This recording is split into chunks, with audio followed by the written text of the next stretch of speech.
सुप्रभात, मैं हूं अमलेंदु। आज सुबह की बड़ी खबरें। भारतीय कम्युनिस्ट पार्टी और मार्क्सवादी कम्युनिस्ट पार्टी ने गाजा में युद्ध विराम के लिए मतदान से भारत के दूर रहने पर हैरानी जताते हुए केंद्र सरकार की आलोचना करते हुए कहा है कि यह दर्शाता है कि भारतीय विदेश नीति किस हद तक अमेरिकी साम्राज्यवाद के अधीनस्थ सहयोगी की तरह आकार ले रही है।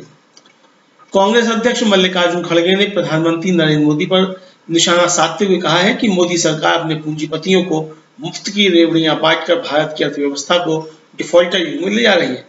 प्रधानमंत्री नरेंद्र मोदी को टैग करते हुए श्री खड़गे ने सोशल मीडिया एक्स पर लिखा, आपकी सरकार भारत की अर्थव्यवस्था को डिफॉल्टर काल की ओर ले जा रही है। अपने पूंजीपतियों को मुफ्त की रेवड़ियां बांटना और आम लोगों की बचत को नष्ट करना आपका एकमात्र एजेंडा रहा है। प्रधानमंत्री नरेंद्र मोदी द्वारा राष्ट्रवादी कांग्रेस पार्टी के अध्यक्ष शरद पवार पर निशाना साधने के बहुचर्चित तंज के 2 दिन बाद महाविकास अघाड़ी की सहयोगी पार्टी शिवसेना यूवीटी ने पीएम को जवाब देते हुए सवाल दागा है कि मोदी ने 10 साल में क्या किया है। प्रधानमंत्री नरेंद्र मोदी आज सुबह 11 बजे आकाशवाणी पर मन की बात कार्यक्रम में देश विदेश के लोगों के साथ अपने विचार साझा करेंगे। यह मासिक रेडियो कार्यक्रम की 106वीं कड़ी होगी। चुनाव आयोग ने 80 वर्ष और उससे अधिक आयु के वरिष्ठ नागरिकों तथा 40% दिव्यांगता वाले लोगों को घर से या डाक मत पत्र से मतदान करने की सुविधा उपलब्ध कराई है। आयोग ने यह सुविधा अनुपस्थित मतदाताओं को भी विकल्प के रूप में दी है। संयुक्त राष्ट्र महासचिव एंटोनियो गुटेरेस ने गाजा में शुक्रवार रात को भीषण बमबारी से गहरी हुई चिंताओं के बीच तत्काल मानवतावादी युद्ध विराम लागू किए जाने, बंधकों को बिना किसी शर्त के रिहा किए जाने और गाजा में विशाल मानवीय आवश्यकताओं के अनुरूप जरूरतमंदों तक राहत पहुंचाने की पुकार दोहराई है। इजरायली कार्रवाई में दूरसंचार व्यवस्था ठप हो गई है, स्वास्थ्य सेवाओं पर गंभीर असर हुआ है और स्थानीय निवासियों का बाहरी दुनिया से संपर्क कट गया है। शनिवार को जारी अपने वक्तव्य में शोक प्रकट करते हुए यूएन प्रमुख ने कहा कि गाजा में हमारी आंखों के सामने मानवीय विनाश घटित हो रहा है। उन्होंने कहा कि मैंने जो कल कहा था मैं उसे दोहराना चाहता हूं, यह सच्चाई को जानने का समय है। हर किसी को अपनी जिम्मेदारी संभालनी होगी। इतिहास हम सभी को परखेगा। खबर की 2 दिन के दौरे पर छत्तीसगढ़ पहुंचे राहुल गांधी ने ऐसा सियासी दांव चला है जिससे बीजेपी दबाव में आ गई है। छत्तीसगढ़ में पहले चरण की 20 सीटों पर 7 नवंबर को वोट डाले जाएंगे, जिसके लिए कांग्रेस ने अपने सबसे बड़े स्टार प्रचारक राहुल गांधी को मैदान में उतार दिया है और छत्तीसगढ़ पहुंचते ही राहुल ने चुनावी समीकरण पूरी तरह से पलट दिए हैं। तो क्या कह गए राहुल, जिससे मुश्किल में है बीजेपी? देखते हैं ये रिपोर्ट। छत्तीसगढ़ में पहले चरण का मतदान 7 नवंबर को नक्सल प्रभावित जिलों में होगा। मतदान के लिए 10 दिनों से भी कम का वक्त बचा है। मतदान को देखते हुए चुनाव अभियान तेज हो गया है। कांग्रेस की तरफ से छत्तीसगढ़ में राहुल गांधी ने मोर्चा संभाल लिया है। राहुल ने आज कांकेर और कोंडागांव जिले में रैली की। इस दौरान राहुल गांधी वो कह गए जिससे राज्य में बीजेपी की आफत आ गई है। राहुल ने कहा, और अब हम आपके लिए बहुत बड़ा कदम उठाने जा रहे हैं, जिसको हम केजी टू पीजी कहते हैं। केजी टू पीजी के वायदे में केजी से लेकर पीजी तक छत्तीसगढ़ के सारे स्कूल और कॉलेजेस में छत्तीसगढ़ की जनता को मुफ्त में शिक्षा मिलेगी। 1 पैसा नहीं देना पड़ेगा। सरकारी स्कूलों में मुफ्त में आपको शिक्षा मिलेगी। तो देखिए, जो भी हम करते हैं, हम छत्तीसगढ़ की गरीब जनता के लिए, किसानों के लिए, मजदूरों के लिए, छोटे दुकानदारों के लिए करते हैं। राहुल के इस ऐलान से बीजेपी के होश उड़ गए हैं। इसी के साथ राहुल ने आगे कहा कि सरकार चलाने के 2 तरीके होते हैं। एक तरीका सबसे अमीर लोगों को फायदा पहुंचाया, दूसरा तरीका गरीब लोगों की मदद करो। कांग्रेस सरकार किसानों, मजदूरों, गरीबों और बेरोजगारों की मदद करती है, लेकिन बीजेपी सरकार सिर्फ बड़े उद्योगपतियों की मदद करती है। आपको बता दें कि बस्तर में बीजेपी का सूपड़ा साफ है। 12 की 12 सीटों पर कांग्रेस का कब्जा है। कांग्रेस ने इन 12 सीटों को अपने पास बरकरार रखने के लिए चुनावी मैदान में पूरी ताकत झोंक रखी है। अब राहुल गांधी भी मैदान में उतर चुके हैं, जिससे बीजेपी की बची कुची उम्मीदें भी खत्म हो गई हैं। राहुल के इस दांव से बीजेपी का खेल बिगड़ चुका है। इधर कांग्रेस ने मोदी का खेल भी बिगाड़ दिया है। कांग्रेस ने अडानी ग्रुप के बंदरगाह को लेकर बड़ा खुलासा किया है। कांग्रेस ने कहा है कि अडानी ग्रुप के बंदरगाहों से देश के सरकारी बंदरगाहों को नुकसान हो रहा है और पिछले 10 सालों में अडानी समूह के बंदरगाह कारोबार में अंधाधुंध विस्तार हुआ है। क्या है पूरी खबर, देखते हैं ये रिपोर्ट। आज देश में सबसे ज्यादा बंदरगाहों पर अडानी की कंपनी का कब्जा है। अडानी ग्रुप के पास देश के 14 बंदरगाह और टर्मिनल बिल्डिंग है और इनकी संख्या हर साल बढ़ती जा रही है, जबकि सरकारी बंदरगाह की संख्या सिर्फ 12 है। भारत की समुद्री सीमा करीब 5422 किलोमीटर है, यानी हर 500 किलोमीटर के दायरे में अडानी ग्रुप का बंदरगाह मौजूद है और पिछले 9 सालों में इन बंदरगाह पर माल ढुलाई यानी कि कार्गो में तेजी से बढ़त भी देखी जा रही है। 10 साल पहले जहां देश के कुल कार्गो संचालन में अडानी ग्रुप का हिस्सा सिर्फ 9% था, वहीं अब ये 24% हो गया है और इसी दौरान सरकारी कार्गो का हिस्सा 4% घट गया है। इस दौरान निजी बंदरगाहों में अडानी की हिस्सेदारी 50% से अधिक हो गई है और ये सब हुआ है दूसरी कंपनी के बंदरगाह खरीदने के चलते, जिसमें से 6 अधिग्रहण पिछले 10 वर्षों में हुए हैं और इसे लेकर अब विपक्ष की ओर से सवाल उठाए गए हैं कि एक ही व्यक्ति का इंफ्रास्ट्रक्चर के इतने बड़े हिस्से पर एकाधिकार होना बाजार को नियंत्रण करने, प्रतिस्पर्धा खत्म करने, कीमतें तय करने जैसे संकट को न्योता देने के समान है। कांग्रेस नेता सुप्रिया श्रीनेत ने तंज कसते हुए कहा कि इससे अडानी के मित्र प्रधानमंत्री मोदी को बिल्कुल भी फर्क नहीं पड़ता है, क्योंकि ये सब उनकी कृपा से ही तो संभव हुआ है। तो वहीं दूसरी ओर कांग्रेस महासचिव जयराम रमेश ने कहा कि बेशर्मी से एक महत्वपूर्ण राजनीतिक क्षेत्र का नियंत्रण अपने करीबी दोस्त, जिस पर आपराधिकता के गंभीर आरोप हैं, उसे ये सब सौंपकर प्रधानमंत्री ने खुद को और भारत को वैश्विक हंसी का पात्र बना दिया है। एक मित्र जिसके चीनी और अमीराती व्यक्तियों के साथ संदिग्ध संबंध है, जो न केवल ओवर इन्वॉइसिंग और स्टाफ हेरफेर में भी शामिल है। अडानी को लेकर एक बार फिर मोदी सरकार सवालों में है। सवालों में तो मोदी के मंत्री भी हैं। इंडिया गठबंधन के अस्तित्व में आने के बाद से देश का नाम इंडिया की जगह भारत करने की मांग जोर पकड़ती दिख रही है। अब पीएम मोदी के एक और मंत्री ने एक रिपोर्ट तैयार की है जिसमें देश का नाम बदलने की सिफारिश की गई है। इसको लेकर रेल मंत्रालय ने प्रस्ताव कैबिनेट को भेजा है। क्या है पूरी खबर, देखते हैं ये रिपोर्ट। 2024 लोकसभा चुनावों को लेकर 28 दलों के गठबंधन इंडिया बनने के बाद से पीएम मोदी से लेकर बीजेपी नेता काफी परेशान हैं। जो पीएम मोदी 2019 लोकसभा चुनावों में इंडिया के नाम पर वोट मांगते दिखते थे, अब उन्हें वोट फॉर इंडिया कहने से परहेज हो गया है।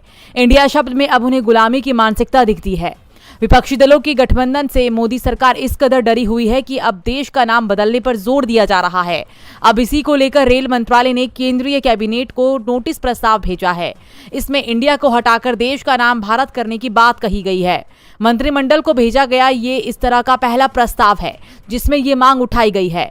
खबरों की माने तो आने वाले दिनों में सरकारी कागजात में इंडिया की जगह भारत का इस्तेमाल बढ़ने वाला है। उन्होंने कहा है कि संविधान में इंडिया और भारत दोनों ही नामों का जिक्र है। ऐसे में अगर भारत का नाम का प्रयोग बढ़ाया जाता है तो इसमें कुछ गलत नहीं होगा। इस मामले को लेकर बीते कई दिनों से राजनीति भी गरमाई हुई है।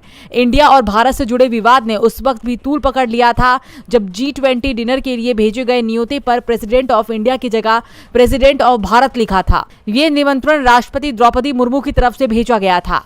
इतना ही नहीं, G20 में नेम कार्ड पर देश का नाम भारत ही लिखा था। हाल ही के दिनों में जो ऑफिशियल रिलीज सामने आई है उसमें भी भारत का बढ़ता इस्तेमाल देखा जा सकता है। NCERT की ओर से गठित समिति ने भी स्कूली पाठ्य पुस्तकों में इंडिया की जगह भारत करने की बात की गई है। इस सुझाव पर विपक्ष ने सवाल भी उठाए हैं।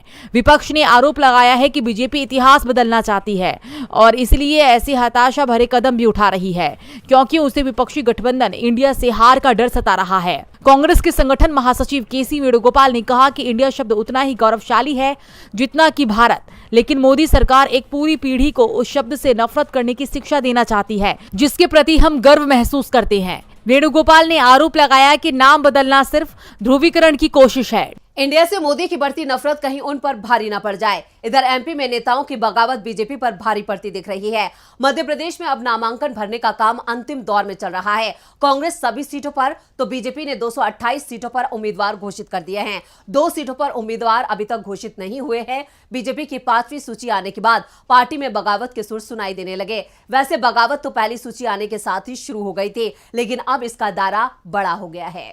मध्य प्रदेश में वोटिंग को अब 3 सप्ताह का भी समय नहीं बचा है। 17 नवंबर को मतदान होना है। बीजेपी गुना और विदिशा की सीट को छोड़कर सभी पर उम्मीदवारों के नाम का ऐलान कर चुकी है। इन सीटों पर ज्यादा दावेदार होने के चलते पार्टी मुसीबत में दिख रही है।